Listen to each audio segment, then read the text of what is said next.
Reform Deputy Leader Richard Tice peddled climate denial conspiracies on Sky News. We're going to take a look right now. Do you believe in man-made climate change? Look, climate change is real, has gone on for millions of years, always will. The arrogant naivety of people who think that you can stop the power of the sun, stop the power of volcanoes. But about man-made climate change. Hear me out. Yeah. But there's no evidence that man-made CO2 is going to change climate change. Given that it's gone on for millions of years, it will go on for millions of years.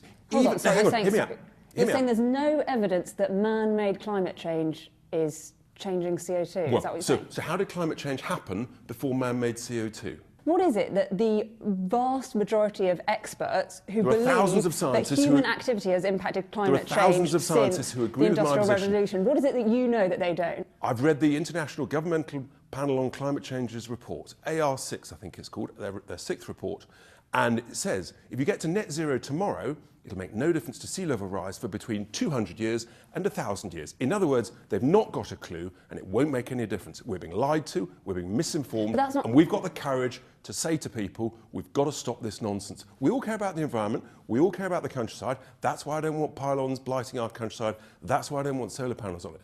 But to suggest that a bit less CO2 is going to stop the power of the sun, stop the power of volcanoes, is arrant nonsense. I mean, like, I have real big problems of our mainstream pundits. I mean, I don't know who that person was actually. I probably should have looked at her. But that pundit should have been far better rebutting what Richard Tice was saying.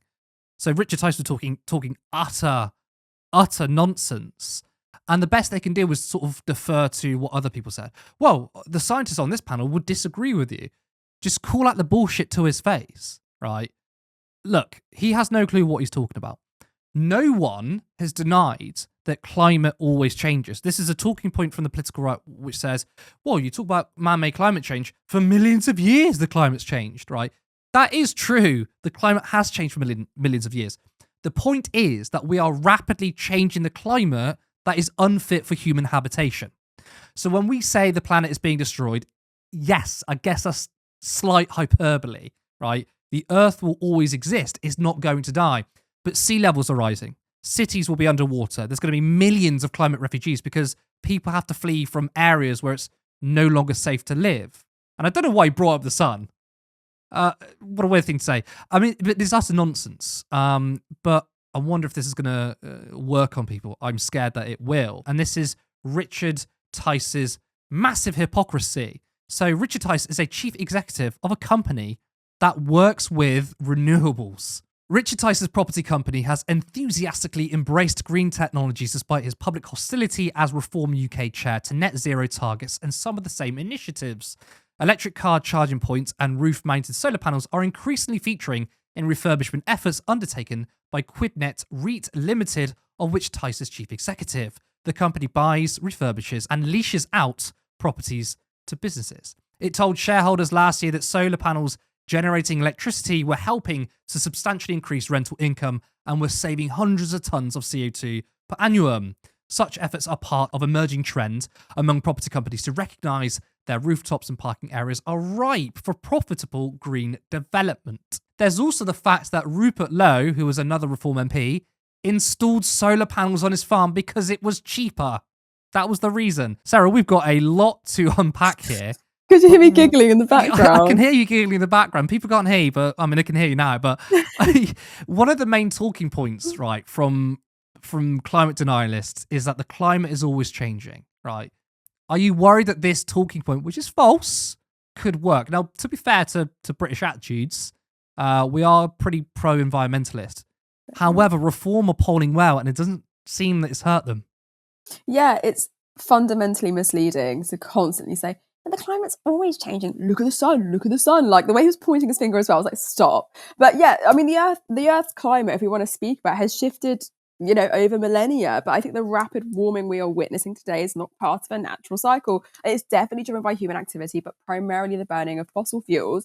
And the speed and intensity of these global temperature rises have no precedent in recorded history. So Reform politicians obviously lean on this line, not because they misunderstand science, although I would argue that they do, but because it provides an easy soundbite to deflect from the overwhelming evidence of climate change. And I think their strategy is pretty clear. Like, harness the energy of disaffected voters and those that feel disenfranchised, many of whom have been fed a diet of tabloid-fueled climate skepticism already, and direct their anger at net zero zealots. Like, I think it's classic reactionary politics. Oppose progress, not because it's wrong, but because it threatens the order that sustains them. I mean, what do you make of the hypocrisy, though? I mean, Tice and Lowe, they support renewable energy, but in private.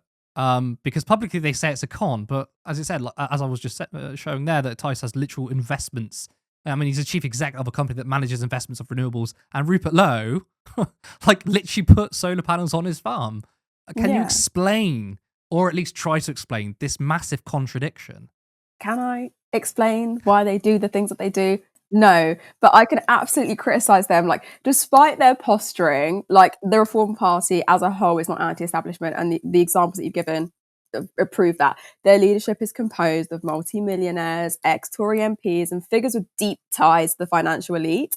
Richard Tice himself is a property tycoon. So, and the party's backers are hardly the champions of the working class that they claim to be. Their policies on deregulation, tax cuts for the wealthy, and attacks on green energy serve only to consolidate the power. And I think that's all they want to do. They want to consolidate all the power that they can garner. And their brand of populism, I think, is a carefully curated illusion. Like, I think that's what they're trying to sell, designed to convince struggling communities that their suffering is the fault of climate activists and immigrants and progressive policies. It's all part of their act. A perfect example of that is through this contradiction. Well, I mean, Reform has taken money from the oil industry and climate denialists. They accepted 2.3 million from fossil fuel interests in the 2019 election. So it's clear why they push this narrative. But the fact that they personally benefit from renewables, this proves that they're lying. Because Tice in that clip was like, well, I've had thousands of scientists agree with me. First of all, you will always get, like, so 99.99% of scientists say that climate change is man-made, or the effects of climate change is man-made. Just that you would get 99% of scientists say that the moon landing was real. Okay, you're going to get like a 0.1% who will poo on that, right? And you're selectively hearing this. But again, he's lying when he says he's had scientists say that actually the other side is right, because once again, they actually believe in renewable energy since they use it themselves. But obviously they take money from the oil industry, so they don't give a flying fuck about the working class or the people. They're doing it because, let's be honest, they're daddy corporations. I mean, they're sycophantic bitch for capital. They are. That's what they are. I call them the bitches for capital, and it's pathetic. They are bitches for capital. I mean, but you're absolutely right. And even like going back to the contradiction, like that double think, I think is a political maneuver. Like, it allows them to appease business interests, investing in renewables, but whilst also like simultaneously stoking public resentment against green policies. So I think what's being highlighted is that their message isn't about truth, but about mobilizing discontent, attacking green energy when it suits them, whilst ensuring they still profit from a sector that they publicly discredit. So I think their contradiction is not an oversight, but a deliberate strategy to kind of maintain influence over both industry and public opinion. But yeah, I don't know. I don't think that their climate denial, it's not just an abstract ideological like debate. I think it definitely has real consequences here. So yeah, every moment wasted entertaining these ridiculous fabrications that they're making is a moment stolen from the urgent work that we could be doing when it comes to transitioning to renewable energy, protecting vulnerable communities, and securing a livable future. Because we all know for a fact that the people who are most impacted by a climate crisis are those who are on the margins, those who are most vulnerable. But I'm pissed off, right, at the mainstream media. I'm pissed off at that interaction, because the way the mainstream media operates is they say they want to be fair and balanced. And of course, the problem with trying to be balanced all the time is that you give credence to bullshit arguments. It's why, Turn Left is about objective reporting. Whether it's seen as biased or not, that doesn't matter. What matters is objectiveness. Now, what they do is like, well, we've got a climate skeptic who says this thing. And then the journalist or the host will go, well, so he says this is climate change is all bullshit. What do you say to that one? Or some people or scientists would disagree with you. Just be objective. That person who spoke to Richard Tice should have said, it's clear why you're pushing this bullshit narrative, because your party is funded by the oil industry. Now, why is it that Rupert Lowe has solar panels? Why is it that you're a chief executive of a company that that works with renewables? If you think it's such a con, 99.99% of scientists say this. So actually, you pretending that your worldview is like legitimate, no, we are going to call that out. And of course, some people are going to be like, well, that's a bit biased. Fuck impartiality. You need objective reporting. Something that we do at Turn Left, by the way, and the mainstream media do not do. Support independent media. Support social justice that's there on social media. Thank you. Turn Left.